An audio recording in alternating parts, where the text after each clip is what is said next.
नमस्कार, स्वागत है आपका न्यूज़ लॉन्चर पर। मैं हूं अशोक वानखड़े, लेकर आया हूं आप अपना कार्यक्रम द एक्स-रे। एक खबर आती है और खबर फिर बिहार से है, क्योंकि बिहार बड़ा उफान पे है। बिहार में भाजपा के कद्दावर नेता सम्राट चौधरी, जो उप मुख्यमंत्री भी है नीतीश जी के कैबिनेट में, एक ज़माने में नीतीश जी का घोर विरोध करते थे। वर्तमान में नीतीश जी बीजेपी के साथ आने के बाद वो नीतीश चालीसा जपने लगे हैं। उन्होंने ये वक्तव्य दिया कि नीतीश कुमार के नेतृत्व में ही 2025 का चुनाव लड़ा जाएगा और वही मुख्यमंत्री के दावेदार होंगे। असल में जब इस वक्तव्य को मैं देखता हूँ, तो मुझे भाजपा की दयनीय स्थिति दिखाई देती है और नीतीश का खेला दिखाई देता है, जब एक सिर से देखता हूँ। कुछ दिन पहले एक टीवी इंटरव्यू में सवाल का जवाब देते हुए अमित शाह ने कहा था कि 2025 में जब चुनाव होंगे, तो चुनाव के बाद तय करेंगे मुख्यमंत्री कौन होगा। और उसके बाद ये अम्बेडकर पे उनके रिमार्क हुए, एक बवाल हुआ देश में। नीतीश भी फूफा बन के मुँह फुला के बैठ गए। लेकिन नीतीश का मुख्य मुँह फुलाने का कारण मुख्यमंत्री पद पे अनाउंसमेंट ना होना आने वाले चुनाव में। इसका रिप्लिकेशन ये हुआ कि पूरे देश में अमित शाह के खिलाफ एक बवाल हुआ, एक क्रोध की लहर दिखी, विपक्ष हमलावर हुआ, सरकार पक्ष प्रयास करके भी उन बाबा साहेब आम्बेडकर के अपमानजनक शब्दों को काट नहीं पाया। फिर धक्का-मुक्की वाला केस हुआ, फिर मामला डिफ़ोकस होने का प्रयास हुआ। मामला फ़ोकस सारा इस पे गया कि राहुल गांधी ने हमला किया, राहुल गांधी के खिलाफ एफआईआर, क्राइम ब्रांच बीच में आ गई और बहुत सारा पानी यमुना में बह गया। उधर बिहार में नीतीश को भी ये समझ में आ गया कि उनका जो महादलित है, जो 11% के आसपास है, 2011 की जनगणना के हिसाब से, वो यदि चटक गया, तो उनको तकलीफ होगी। इसका नीतीश का रुख देखकर, जैसे इन्वेस्टमेंट समिट में उन्होंने जाने से मना कर दिया, बाकी जगह पे उनकी तबीयत ठीक नहीं, तबीयत तो उनकी तबीयत ठीक करने के लिए तुरंत एक दवाई का डोज़ वहाँ दिया गया। वहाँ एनडीए की कमिटी की मीटिंग हुई, जिसमें सभी बीजेपी, जेडीयू, एलजेपी, आर फैक्टर, हम, उपेंद्र कुशवाहा, इन सब ने मिलकर और फिर वहाँ पे भाजपा के अध्यक्ष जो है बिहार के दिलीप जायसवाल, उन्होंने कहा कि 2025 का चुनाव नीतीश जी के नेतृत्व में ही होगा और चुनाव के बाद वही मुख्यमंत्री होंगे। उधर जनता दल यूनाइटेड के उमेश कुशवाहा ने भी यही कहा कि नीतीश जी के ही नेतृत्व, उन्हीं के घर में मीटिंग हुई थी। लेकिन फिर उसके बाद जब शुक्रवार को एक एनडीए की कोऑर्डिनेशन कमेटी के मीटिंग के लिए दिल्ली आए, तब दिलीप जायसवाल ने कहा कि ये तो आलाकमान तय करेगा कि अगला मुख्यमंत्री कौन होगा। उन्होंने अमित शाह के वक्तव्य पे कहा कि अमित शाह जी का कहने का मतलब ये था कि वो छोटे कार्यकर्ता है, सारी डिसीजंस तो पार्टी हाईकमान लेती है। तो ये इन्होंने हाईकमान के बारे में, पार्लियामेंट्री बोर्ड के बारे में बोला था, ना कि इसके बारे में। फिर उनके इन शुरू को जब उसके रिपलिकेशंस वहाँ बिहार में दिखाई देने लगे, फिर भाजपा के सम्राट चौधरी ने फिर कहा कि नहीं, नहीं ऐसी कोई बात ही नहीं है, नीतीश ही हमारे नेता है और नीतीश ही। कुल मिला के ये बात तो तय हो गई कि 4-5 लोग जो है वो नीतीश को घेरे हुए हैं और ये 5 ही लोग सारा खेल कर रहे हैं और इसी खेल के चलते पूरा सरकार ये 4-5 लोग चला रहे हैं और फिर यही 4-5 लोग जो सीधा बीजेपी से टच में हैं, जो अ, नीतीश को उसी रूप में ढालना चाहते हैं जो बीजेपी चाहती है। एट द सेम टाइम ये भी देखना चाहती है उसी समय कि नीतीश के मुख्यमंत्री पद को लेकर नीतीश के मन में कोई शंका ना हो, ताकि नीतीश कहीं भी पाला नहीं बदले। नीतीश की आदत है वो बार-बार पाला बदलते हैं, इसलिए नीतीश की क्रेडिबिलिटी पे भी सवाल है। जब नीतीश फूफा बन जाते हैं तो सबको डर लगता है कहीं वापस तो नहीं जाएँगे। क्योंकि वापस जाने के लिए दूसरी तरफ दरवाजे खुले हैं। दूसरी ओर तेजस्वी ने भी कहा, जो अ, लीडर ऑफ अपोजिशन है वहाँ पे, और खासकर अ, उप मुख्यमंत्री सिन्हा साहब ने, विजय सिन्हा साहब ने जब ये स्टेटमेंट दिया कि पेपर लीक के मामले में आरजेडी के लोग इन्वॉल्व हैं, तो उन्होंने कहा कि आपके पास ईडी, सीबीआई, इनकम टैक्स, सारी इन्वेस्टिगेशन एजेंसीज है, स्टेट गवर्नमेंट आपके पास है, डबल इंजन की सरकार है।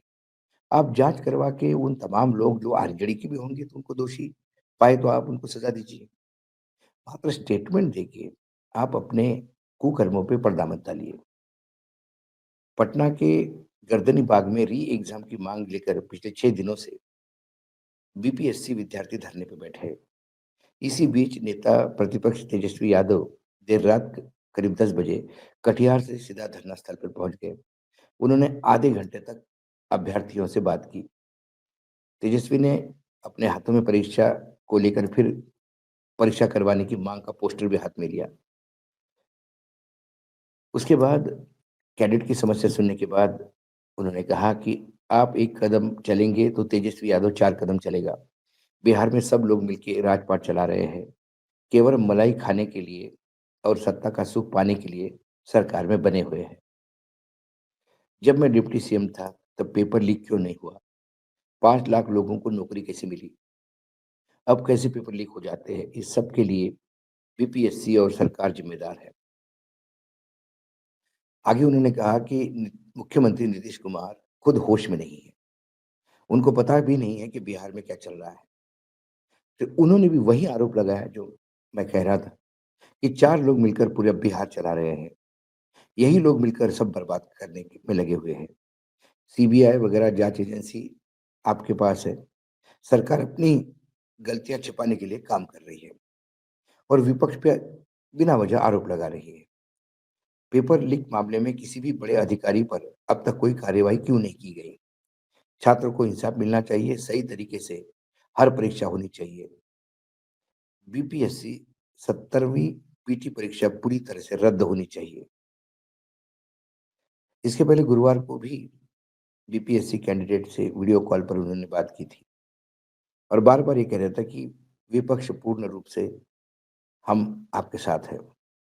उन्होंने कहा था लड़ेगा वही जीतेगा। जब डीएम ही थप्पड़ मार रहा है तो प्रदर्शन के दौरान सुविधा कौन देगा? हमारी पार्टी प्रदर्शन में शामिल महिला बहनों के लिए मोबाइल शौचालय बनाएगी। कुल मिलाकर बिहार की स्थिति यदि देखें तो बिहार में नीतीश एक ऐसा फैक्टर है जो किसी भी हालत में जो भी सत्ता में बैठना चाहते हैं उसकी जरूरत है नीतीश। आप यदि देखें तो जब आरजेडी सत्ता में, आरजेडी नीतीश साथ में थे, कांग्रेस तो सत्ता में थे। उसके बाद नीतीश ने पलटा बदला, फिर नीतीश वापस आ गए, फिर नीतीश चले गए। तो बीजेपी भी जानती है कि उनको सत्ता में बने रहने के लिए नीतीश की जरूरत है। इसके पहले जब भी यदि वोट परसेंटेज की बात करें तो ज्यादा 1-1.5% का ही फर्क था वोट प्रतिशत में, लेकिन 15 सीट कम होने की वजह से जेडीयू बीजेपी सत्ता में आ गई और कांग्रेस और आरजेडी और वामपंथी दल विपक्ष में बैठे। लेकिन फिर नीतीश ने पाला बदला, फिर नीतीश आरजेडी के साथ चले गए, फिर जातिगत जनगणना भी हुई, 5 लाख लोगों को नौकरियां भी मिली। फिर नीतीश ने कहा कि मुझे कुछ वहां अच्छा नहीं लग रहा था और फिर वो बीजेपी के साथ आ गए। तो क्या 4-5 लोग मिलके ही, जैसा कि तेजस्वी कह रहे हैं, वही सरकार चला रहे हैं?